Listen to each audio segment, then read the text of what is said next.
Hey, what is up, you guys? This is Arnold representing the Punch Drunk podcast, and welcome to the very first episode, actually. And tonight I am joined with Sean.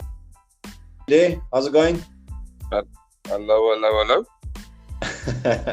Yeah, so this is the first time actually attempting a dual podcast, if you will, where we would be reaching out to other persons who are miles away from us, and of course, just going to basically have a little bit of a chat with Sean and give a little bit of a preview regarding EFC 89, of course, taking place this weekend, September 11th, at the EFC Performance Institute in Paulsville, Sanson. Fights would be starting at 3 o'clock. That's the prelims, and main card at 8 o'clock Central African time. Sean, what's up? What's been happening on your side, buddy? You well? Oh, my side. I had to put my training on hold for a bit. Some medical issues, if I put it that way. Doctor said if I get one, we can say hectic kick or leg lock, that's a bit too hard, then I could potentially lose my knee or, the lower part of my right leg. So I had to put that on hold, do some strength and condition training, and work on the fitness a bit, and then I'll get back into it. Are you sure you'd actually want to say these things on a public platform? You know, you are an amateur fighter with aspirations of becoming maybe something greater in future, and you are basically telling everyone that, hey, my knee's on the table, guys. It's there for the taking. Just don't go and kick my knees. Well, the main thing is that everybody's a human being, and they can try, but the thing is that the harder they try to focus on the knee, the more openings they're going to leave on their side. Okay, noted. So, Sean, not a lot of people would know this, or of course, tell us a little bit. You and I go way back. I mean, I think we've actually known each other since 2009, I believe. We were both actually training at Nolan Swanepoel's gym at the time. It was Figure 4 in Meyersdal. I suppose that was also the year actually that EFC came about, and the whole revolution of MMA in South Africa pretty much started. And we were out there just trying to get into the scene and just train it, because it's the latest thing, obviously. And you've been obviously dedicated to the craft and actually had a couple of amateur fights. Tell us a bit more about that. Well, so firstly, me and you go back, like you said, way back.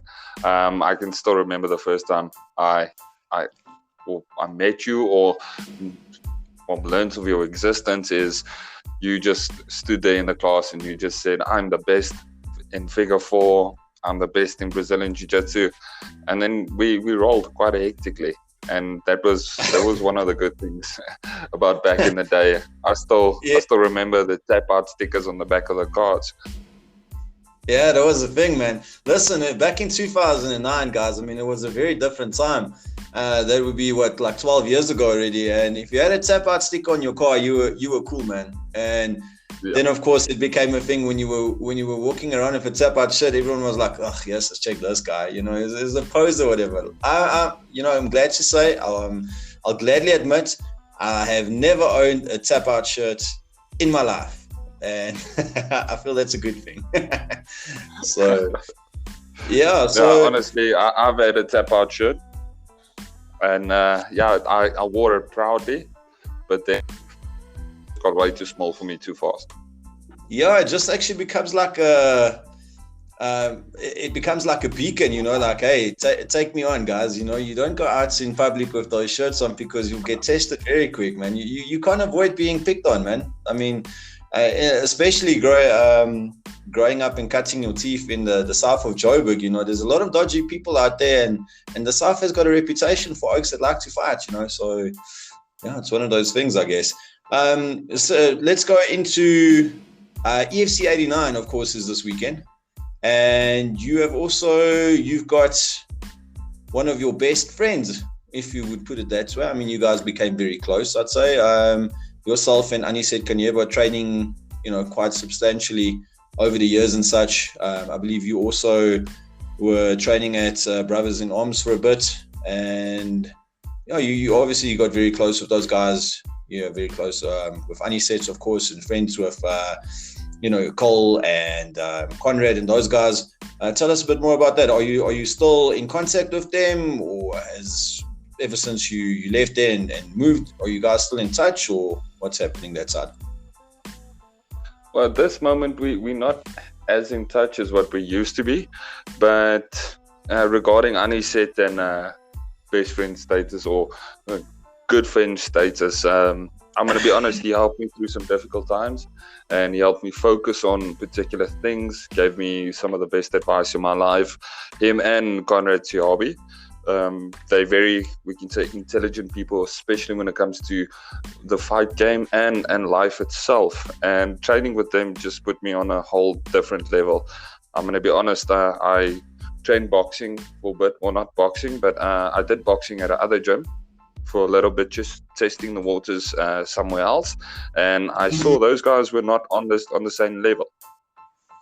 I see. And that's where Anisette and Conrad and those guys come in. They put in the dedication, the hard work. Fighting's their life. Fighting is not just something for them.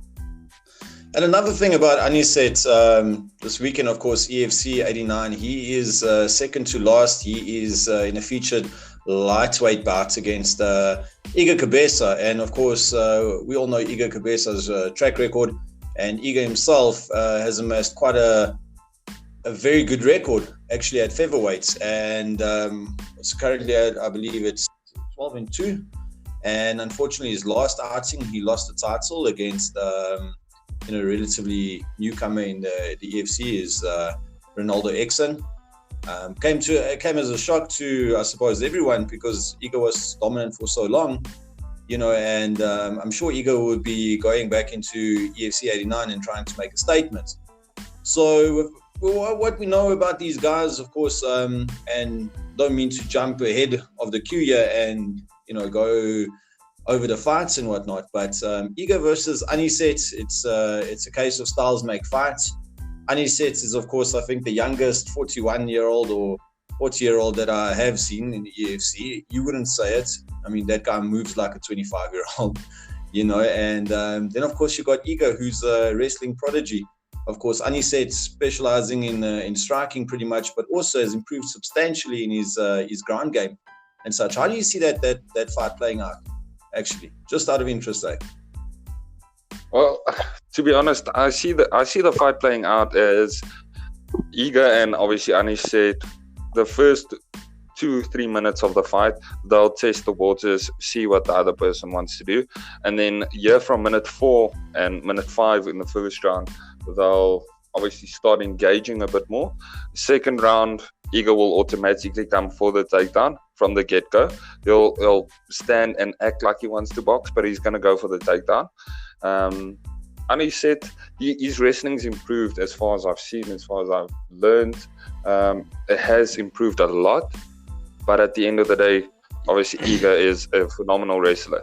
But Iga is going to go for the takedown. Iga is going to hold him. Iga is going to try and push him to the side and make him tired, which is not going to work for Anisette. He's not going to get tired at all. And by the end of round number 2, beginning of round number 3, Iga's going to be tired and Anisette's going to capitalize. As soon as Iga goes for that other takedown, Anisette's going to counter, get on top of him and get the TKO win. Okay, well, that's a very bold statement there. I like that. I really do. Of course, I think we might have differing opinions here. I think, it comes as a surprise in almost every single Iga Cabeza fight.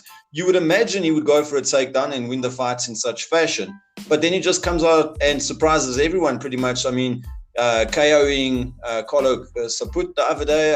He's, what's the second last outing, I believe it was.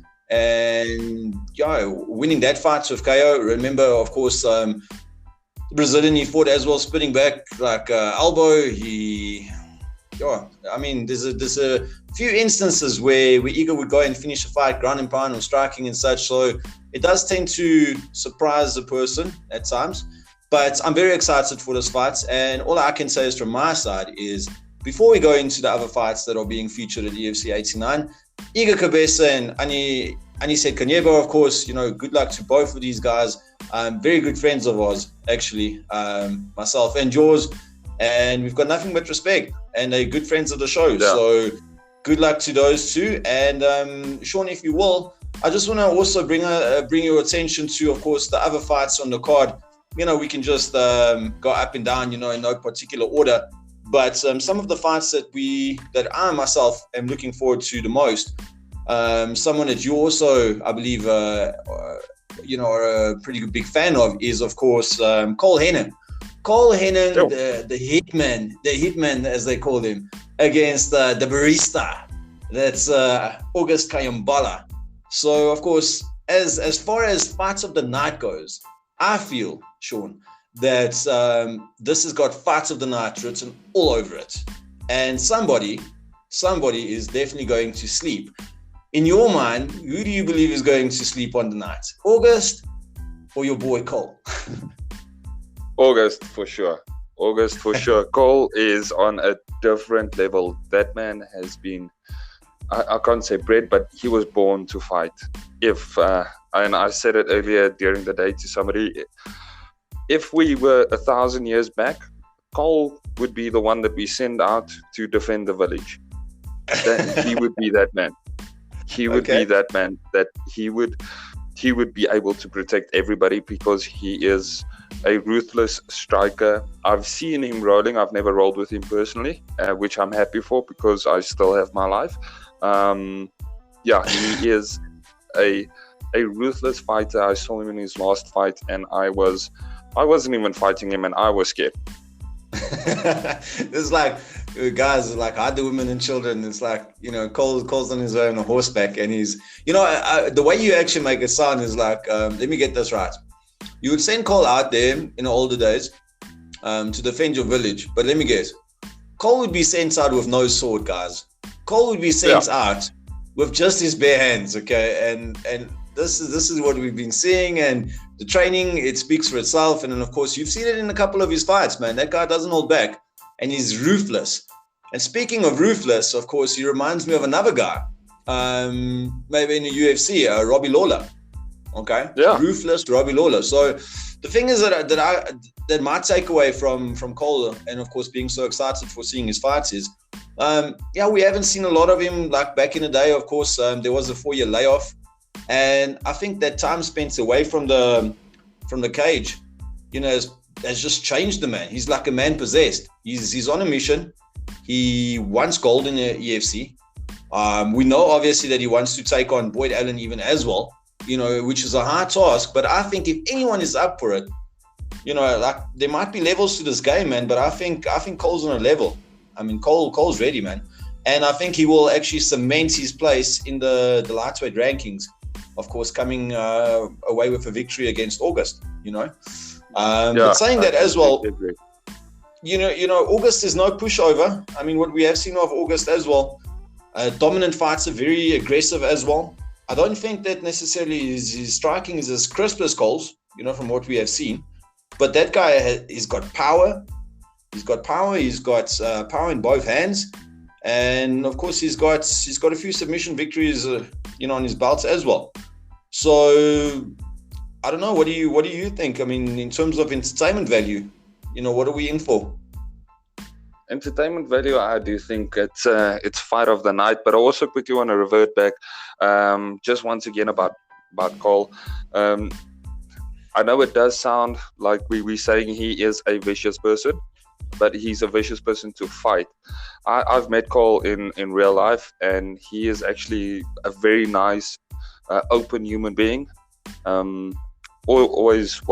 He has always answered my questions honestly, and given me some good advice. He gave me some advice before my first fight, or before my last fight that I had actually, and it was great advice from his side. So I don't want to paint Cole as a ruthless warrior out there just to kill everybody. He's actually just a really nice guy, but a great fighter at the end of the day. But with that being said, on Saturday night he is going to come away with the victory. August is unfortunately going to lose, and it is going to be the fight of Oh, amazing! Thank you for that prediction there, Sean. And also, I was at the EFC Media Day, of course, on Monday, and just the intensity there was evident. You could actually cut the air with a knife. It was so thick. But I'm thinking to myself, if Cole were to walk away with a victory, okay, this is in the lightweight division. August has made it very clear that he is a featherweight fighter. And after this fight, he will be going down to featherweights and just continue on fighting there. Aniset is a teammate of Cole's. And after this fight, regardless of which way it goes between Iga and, of course, Aniset, because they're teammates and such, do you see Aniset maybe making a run at featherweight? All right. And if that is the case, let's say Cole were to pull off a victory against August. Do you see maybe Aniset fighting August as well, at featherweight, and maybe having an eliminator of sorts there to see who's in contention for the featherweight strap, whoever might be holding it at that time? What are your thoughts on that? Oh, my, I've got a lot of thoughts on that one. So when it comes to Aniset at featherweight, I've seen him fight at featherweight. I've worked with him while he was fighting at featherweight. I've trained with him in that regard, and my honest opinion is he should not drop down to featherweight to fight for the belt. He can be a contender there. He can take fights on that weight, but he should not aim at getting the belt. He should, at this particular moment, let Cole have the shine in the lightweight division, but also be a force to be reckoned with there as well. So they know the name brothers in arms in the lightweight division, and then as well in the featherweight division. But he should not fight August, and he should not fight for the strap at featherweight. He should wait for Cole to make his run, and then after Cole has his title shot, if Cole wins, great. Aniset can be number one contender and go from there. But then at the end of the day, if Cole doesn't get the gold, then Aniset's there to step up for brothers in arms as well. I hear you. And I mean, let's just be honest with the amounts of fights actually that's coming up, and of course a lot of amateurs actually making their way up to the big leagues, if you will, going up to professional and whatnot. They really are making Graham's job a lot easier, if I can put it that way. I mean, these fights basically write themselves after the fact, and then, I mean, let the fans just basically lead you into, what we see next. I have to take my hats off to Graham, of course, for making this fight between Cole and August. It is one that really caught me off guard, and I'm so happy that he made it, because, I was sitting there and I was a bit bummed out because the previous fights for Cole, they pulled out. He was supposed to actually be fighting Jailson as well, and of course that didn't materialize. So I was a bit bummed. The previous EFC 88 event, we were looking forward to see Cole, but now very happy to see him compete, of course, at EFC 89.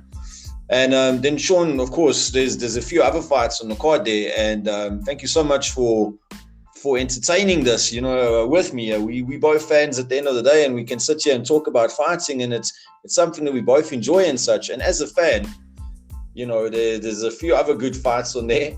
What do you make of, if I look at the list here, there's also another fight at 185 pounds, which is going to be between Pity Thunder Coxon versus JT the Blade Buerta from CIT. Obviously, Pity is a veteran in the sport, and of course we've seen countless fights of Pity. And JT Buerta has, I think this would be his second fight in the EFC. Of course, had a very good amateur record.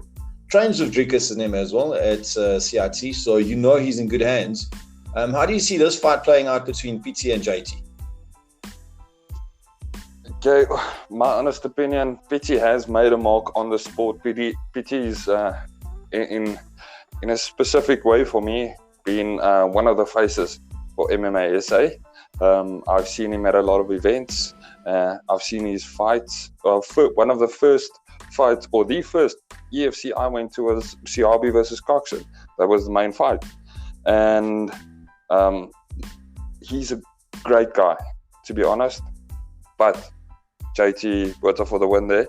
So he's going to win, and not just because he's training with Drickers. They've got another coach there, Stefan Delaray. He is also a coach on a different level. He's also a professional fighter. We've seen him in the EFC. But Stefan does not sign his guys up for fights that he's unsure about. He doesn't go forward, or he doesn't train with guys when they're fighting and he's unsure about the fight.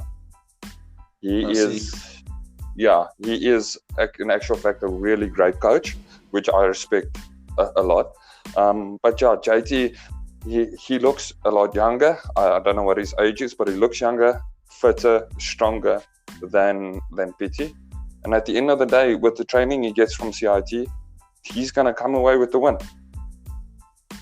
Yeah, no, and I mean, if we look at it, I mean, Pity Coxon, you've got your Pity Coxons, you've got your Aniset Kanyebas, and then you've got, of course, recently retired Dino Bagatson, of course, veterans of the sport, and really helped to elevate the mixed martial arts scene in South Africa, of course. And you're seeing them basically phased out, and then, of course, the new guard taking over. So I think this might be a case of maybe the passing of the torch, where JT Botha can capitalize and with a win over Pity Coxon and maybe get his groove, if you will, in EFC. That would actually show JT Botha with his first win. And I mean, in his last fights, man, I mean, was it Zaningele? I think it was. Who also trains with Brothers in Arms, and that guy's just a beast, man. That was a tough fight. I mean, these guys are thoroughbred when it comes to judo, of course, and just the judo aspect and wrestling aspect. And these guys, I don't know what they eat or what their diets entails, but damn, these guys are huge, man. It's a tough fight for anyone, So no shame in losing against those guys, And I feel that JT would have just gone back to the drawing board. Knowing that he trains with CIT and whatnot, Morne Visser and those guys, they come up with great game plans, of course, as well. And, you just get stronger from every outing, win or lose. So. No, I completely agree. The guys from CIT are great, like you said, Morne Visser, Stefan Delaray.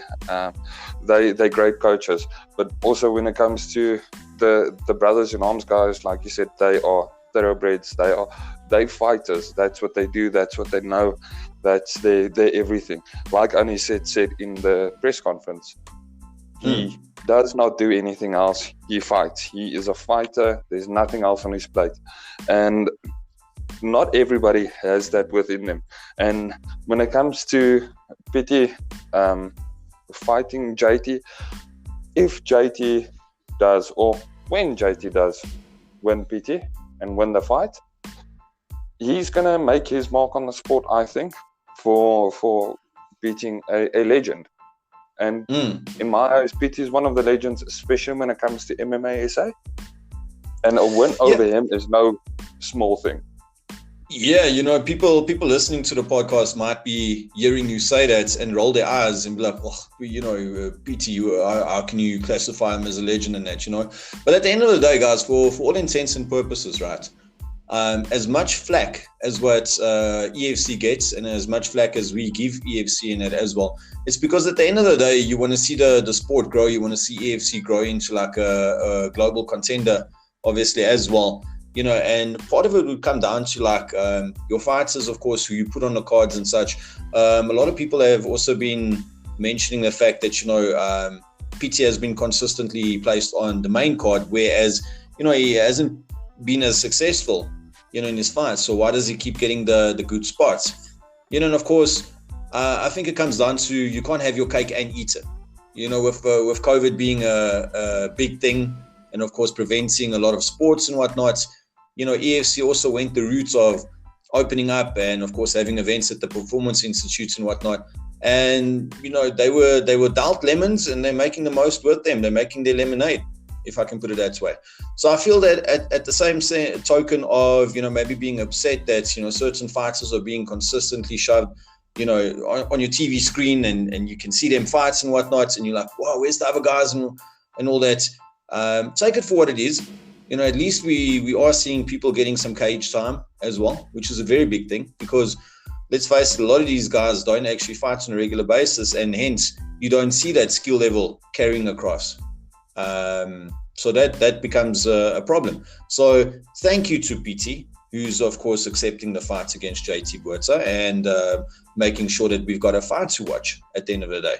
So that's from my opinion anyways. And I might not be very popular for saying such, but guys, they definitely need our support. And interesting to see this fight play out. And of course, JT Botha, if he can actually go over PT Coxon on that fight. Then if I'm looking at this card here, Sean, we've got actually a Nigerian, sorry, man. It's my bad. From Ireland, it's Taka... where is he? Chaka Mandu, I believe. He's actually based in Ireland, from way of Zimbabwe, and he is going to be making his professional debut up against Asiashu Chitamba, and that promises to be a good fight. I mean, this guy has been touted as being the Irish John Jones, and damn, I don't know. You haven't been there, obviously, for Media Day, Sean, but that guy is tall, man. That guy he's towering over Asiashu, and Asiashu himself is actually also not the shortest guy I know. So, have you ever seen Taka's fights? Perhaps are you familiar with Asiashu's fights? What do you make of that one? I'm going to be honest. I'm not familiar with both of them, but one piece of advice I can give is, if our gentleman from Ireland is a lot taller than his opponent, he needs to keep the distance. He obviously from Ireland, he's got great striking. Like you've heard them say, he's the John Jones of Ireland. He's got to come in with that fight IQ. He's got to go in knowing what he's going to do and make his opponent make those mistakes and then capitalize on them. He just needs to go in there with his game plan. But like Mike Tyson said, everybody's got a game plan until they get hit in the mouth. Yeah, that is true. And also a lot of the people have been saying that I don't know if you also encountered such, but of course back in the day, if you put like an international fighter up against a South African, you bring someone from the States or you bring someone over from the UK to compete against South African athlete, you could pretty much write it down that the international opponent was going to win. And partly because the international opponents or the international guys, they've got more game time. They are more exposed to the sport. They can actually take up the sport as a profession, whereas we often did not have that luxury over here in South Africa. So do you feel that has changed somewhat? And of course, an international opponent does not always amount to a guaranteed victory, if you will. No, I actually believe it has changed quite a bit, and it changed a while ago, especially with JP Buys fighting that little Frenchman a few years ago. Yes. I don't even know what his name is, but I just call him. How dare you? Yeah.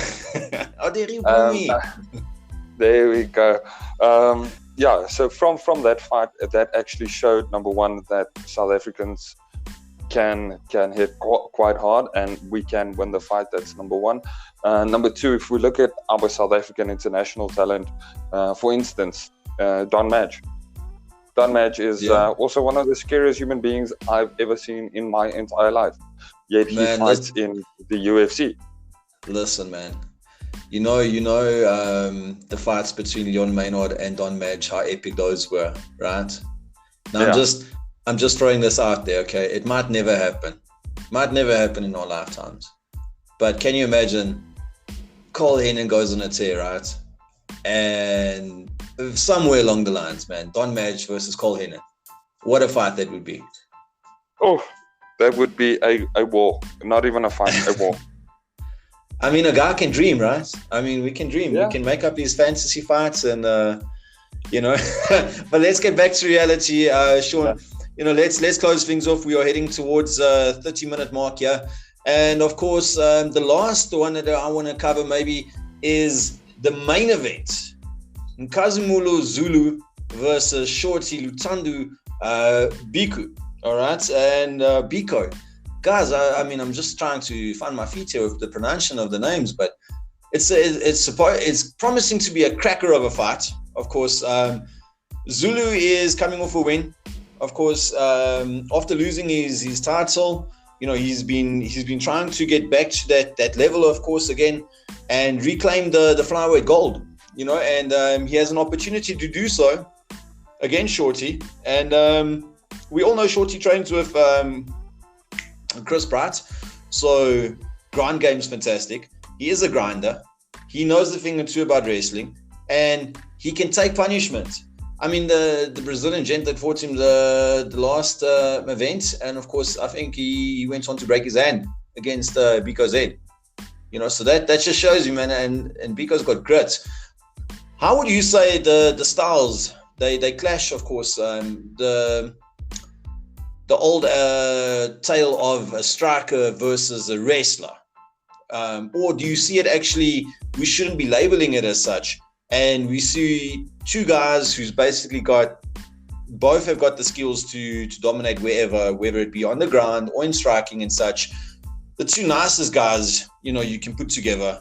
And I'm very sad that one of these guys would have to lose. There has to be a winner, guys. And, you know, I'm a fan of both of these gents. But that's, of course, our main event at EFC 89 is Zulu Boy versus Shorty Lutando Biko. And how do you see that one playing out, Sean? Well, I'm going to be honest. Let's quickly talk about the labels here. The labels of striker versus wrestler. And when it comes to those particular two gentlemen, we need to throw those labels away. If they had to fight anybody else, any normal human being, because you have to be a bit abnormal to be able to fight in the EFC cage, and to fight there, you need to be exceptional at the sport. I just want to put that out. You need to be able to know what you're doing in there. And number two, throwing away those labels. Reason for that is Zulu knows how to fight on the ground. He can submit. But at the end of the day, he's also a great striker, where Biko isn't as great of a striker, but a better wrestler. So they know how to fight. They know how to counter each other. I do see Biko coming away with the win over there. The reason for that is he's not gonna grind Zulu. He's not going to take him down as much as people think, but Zulu's going to get tired. I do believe that. Zulu's a great fighter. I respect him with all my heart. He was a witness to my first ever MMA fight in amateur. He was in my opponent's corner. I actually remember that. There was a quick plug, you guys, that is Raw Fight Nights, Sean Jordaan, and your opponent, of course, yeah, at that time, he was in fact cornered by Zulu. And I remember there was a good time, man. And it was a great respect to Zulu and the way he fights and even the way he coaches. But at the end of the day, Biko is a bit more hungry because he's touched that gold once and he wants it back. He's got, we can say, on the table at this particular moment for him. But when it comes to Zulu knows what that gold feels like. Everybody knows Zulu as a champion. He's already established himself as a champion. Everybody's going to remember Zulu as a champion. And yeah, you're right. I feel that their legacies are pretty much cemented, you know, and Biko's time might be now.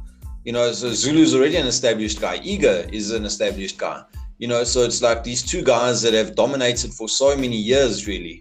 You know, and you get so comfortable seeing them with the title, but you're not going to be on top forever. I mean, it's very rare in this sport, you know, that you will stay on top forever, of course. Maybe some people retire like your GSPs or like your Khabibs and they go out on top. But of course, sometimes, you know, reality hits you and you lose your title and, you know, it's just the next guy's time to shine, you know? Yeah, I completely agree with that. And to be honest, Zulu is I don't think he's got a lot of fight left in him, if I put it that way. After the Speaker fight, it's going to be tough for him to come back and then once again establish a run at that title to get the gold. He's going to have to work. Yes. Well, you do make some valid points there, and all I can say is I'm very excited. Of course, Punch Drunk Podcast, that's us. Of course, we will be attending EFC 89, and we are hoping to bring you guys, some insider trade-offs, with the fighters and such as well, a little bit behind the scenes and getting to get inside the heads of the athletes, of course, prior to their fights, after their fights and whatnot as well. So looking forward to that. And just a quick shout out, of course, to EFC and especially Calvin, who was very open to receiving us, of course, as well. And thank you guys. We really need to do a lot to, boost up the sports and get people excited about the sports. And I feel the only way to actually be doing that is getting the guys invested, in the athletes who are, essentially putting their health on the line, to entertain us. And I feel that the least we can do is try and reciprocate by acknowledging them. And that's of course what we are aiming to do here with regards to an exciting fight card that comes up. Just quickly, Sean, let's quickly go through all the fights here in order, as EFC would have it there, and I'm sure you've got the fight card there in front of you, perhaps. So if we give it a run from the very first fights going upwards, of course, we've got Zweli Banzi Ngema versus a debuting Gift Walker, who's a spectacular fighter, of course. Gift is making his professional debut, and he's been a standout of Fight Star. Of course, he's coming out of the Hot Gym, HOT, who's being head by JP Kruger, of course, an EFC alumni. That promises to be good. Then we've got Eduardo Barros, who is making his debut as well. So we've got two debutants, who's going to be going up against Orlando Machava, who unfortunately did not have a good outing in his last one against Ruvan de Beer, but promises to be an exciting little scrap. Vince Bembe, who's actually with Dominators Den, he's going up against Warren Richards. That would be your third fight of the evening. And Ashiashi Chitamba facing off against Taka Mandu. And of course, this is your featured prelim fights, I believe. That's your featured prelim fight right as we head into the main card, which is going to show us the very first fight is going to be Pity Coxon versus JT Puerta. We've got a cracker of a fight against going up against August Kayambala versus Cole Henning, which, we've already said before, man, this is going to be the fight to watch. That's my opinion, guys, and I hope that I don't overpromise and underdeliver here, but guys, it's going to be a good fight. We've got Iga Kabesa versus Aniset Kanyeba, and then of course the main event, Nakazimulu Zulu versus Lutando Biko. So that will be your fight card, guys. As you will take note here, it is 8 fights. So unfortunately, the match between Nerik Simus versus Bull Godogo has fell through. So of course we have got 8 fights. It's not ideal. It's not what we used to, but of course I'm just glad we've got an event on our hands, and it's going to be a good day out. No, I completely agree with that. Yeah. Definitely. Sean, well, I will be seeing you there on Saturday, and of course, may you have an awesome week up until then. And I've been seeing your Instagram, and give us a shout there. What's your handle if people want to follow you, perhaps on Instagram, and check out what you're up to and such, and maybe see who the hell am I even talking to here? We want to see who this Sean character is. Can you maybe share with us your Instagram handle, or you want to maybe have some people give you a little follow there so they can check your amateur career and maybe your little gym workouts and such, so they can also be inspired by you? Well, to be honest, hopefully I inspire them. But yeah, they can give me a follow. It's just Sean Jordaan. I'm pretty Afrikaans, so Sean is, and Jordaan is just Jordaan with a double A. Yeah. That's about that. 100%. Well, that's it for tonight's show, guys. Was pretty much done on the fly, and I am so glad that you guys were here joining us. If you guys have got any questions or would want us to discuss a certain topic, of course, on the next episode and such, please feel free to drop us a DM. As we all know, it does go down in the DMs. And you guys are most welcome to hit us up on any form of social media. And it's been real. Sean, once again, thank you so much for availing yourself to us tonight. And to the fans out there, you guys have a great evening further. And we will see you again, of course, on Saturday, September 11th at the EFC Performance Institute. Thank you, Sean. Thank you, Anna.